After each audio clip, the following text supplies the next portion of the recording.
ప్రమాదం చోటు చేసుకుంది. ఎలమంచల్ రైల్వే స్టేషన్లో అర్ధరాత్రి B1 AC బోగీలో మంటలు చెలరేగాయి.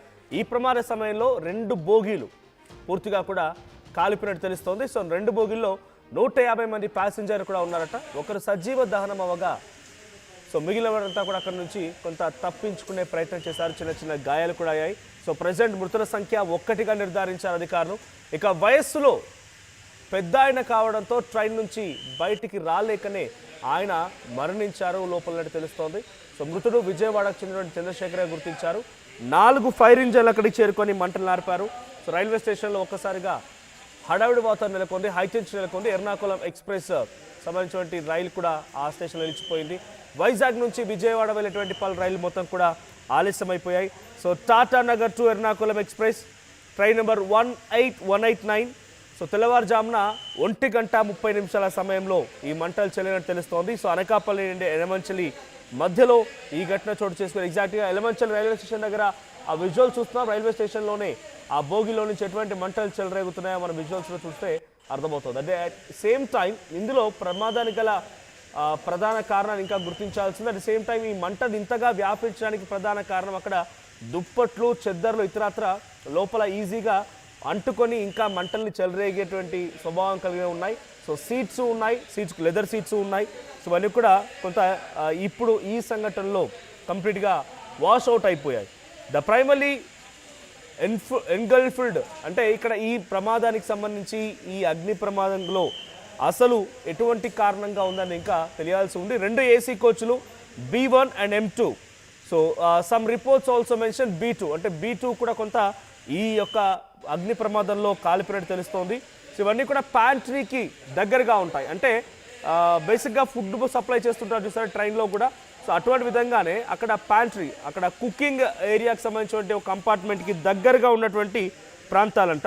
సో అక్కడి నుంచి ఏదైనా వచ్చిందని తెలియాల్సి ఉంది. So 70 years old Chandrasekhar Sundar from Vijayawada. Chandrasekhar Sundar అనేటువంటి వ్యక్తి 70 ఏళ్ల వ్యక్తి ఈ సంఘటనలో మరణించారు. సో B1 కోచ్లో ఉన్నటువంటి వ్యక్తి ఆయన. సో చాలామంది కూడా అక్కడి నుంచి ఆ హుటాహుట్న తప్పించుకునే ప్రయత్నం చేశారు. So the fire have started due to break binding. So ఎక్కువగా బ్రేక్ సడన్గా వేయడంతో ఆ చిన్న స్పార్క్ నుంచే ఈ ప్రమాదం వచ్చిందా అనేటువంటి అనుమానాలు కూడా వ్యక్తమవుతున్నాయి. ఫార్మల్ ఇన్వెస్టిగేషన్ కూడా చేయడానికి సిద్ధంగా ఉన్నారు. సో రెస్క్యూ ఆపరేషన్స్ కొనసాగుతున్నాయి. విజువల్స్ మనం చూస్తున్నాం. అనకాపల్లి, ఎలమంచలి అండ్ నక్కపల్లి దగ్గర నుంచి చాలా పెద్ద ఎత్తున అక్కడికి హుటాహుట్న ఫైర్ ఇంజన్లు చేరుకున్నాయి.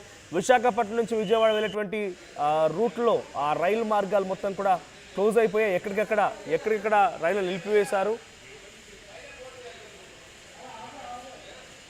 రైట్, సుమారుగా ఈ బోగిలో అక్కడ 150 నుంచి 200 మంది ఉన్నారంట. ఆ సంఘటన తర్వాత హుటాహుట్న అక్కడి నుంచి పలు ప్రైవేట్ బస్సుల ద్వారా లేకపోతే ఇతర ట్రావెల్స్ ద్వారా 2000 మందిని ఆ ట్రైన్లో ప్రయాణిస్తున్న అందరినీ కూడా వారందరినీ బయటికి తీసుకొచ్చారు. స్టేషన్ నుంచి అందరినీ కూడా బయటికి తరలించినట్టు తెలుస్తుంది. అయితే ఆ రైలు ప్రమాద ఘటన నుంచి, ఈ యొక్క అగ్ని ప్రమాదం నుంచి బయటపడినటువంటి ఒక ప్రత్యక్ష సాక్షి ఆర్టీవీతో మాట్లాడారు. ఆయన ఏం మాట్లాడారో చూద్దాం. కూడా హడావిడిగా దిగుతూ ఉన్నారు.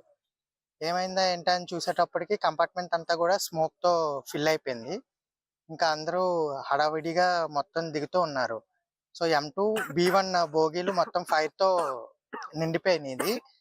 ఇంకా అందరూ కూడా ప్రస్తుతానికి అయితే ఎవరికి ఏం కాలేదు, అందరూ సేఫ్ గానే ఉన్నారు. బట్ ఇంకా M2లో ఉండేటప్పటికి M2లో ఫైర్ అయింది అది. సో M2 అండ్ B1 బోగీల్లో అక్కడ ఉన్న వాళ్ళే కొంచెం ఆందోళనగా ఎక్కువగా దువ్వాడ నుంచి సేలం బయలుదేరుతున్నారు. 12:40 to 12:50 నేను లేచినప్పటికి 12:50 అయింది టైం చూసేటప్పటికి. సో సుమారుగా ఒక 5 to 10 minutes బ్యాక్ అది ఫైర్ అయినట్టు అంతా కూడా హడావిడిగా దిగుతూ ఉన్నారు. ఏమైందా ఏంటని చూసేటప్పటికి కంపార్ట్మెంట్ అంతా కూడా స్మోక్ తో ఫిల్ అయిపోయింది. ఇంకా అందరూ హడావిడిగా మొత్తం దిగుతూ ఉన్నారు. సో M2 B1 బోగీలు మొత్తం ఫైర్ తో నిండిపోయినది. ఇంకా అందరూ కూడా ప్రస్తుతానికి అయితే ఎవరికి ఏం కాలేదు, అందరూ సేఫ్ గానే ఉన్నారు. బట్ ఇంకా M2లో ఉండేటప్పటికి M2లో ఫైర్ అయింది అది. సో M2 అండ్ B1 బోగీల్లో అక్కడ ఉన్న వాళ్ళే కొంచెం ఆందోళనగా ఎక్కువగా దువ్వాడ నుంచి సేలం బయలుదేరుతున్నారు. 12:40 టు 12:50 నేను లేచినప్పటికి 12:50 అయింది టైం చూసేటప్పటికి. సో సుమారుగా ఒక 5 to 10 మినిట్స్ బ్యాక్ అది ఫైర్ అయినట్టు. So Tata Nagar to Ernakulam express train number 18189 ఈ ప్రమాదంలో B1 అండ్ M2 రెండు బోగీలు కూడా పూర్తిగా కాలి బూడిదైపోయాయి. B2 బోగిలో కూడా కొంత మంటలు చెలరినట్టు తెలుస్తోంది. ఈ సంఘటనలో 70 ఏళ్ల వయసున్నటువంటి చంద్రశేఖర్ సుందర్ అనేటువంటి వ్యక్తి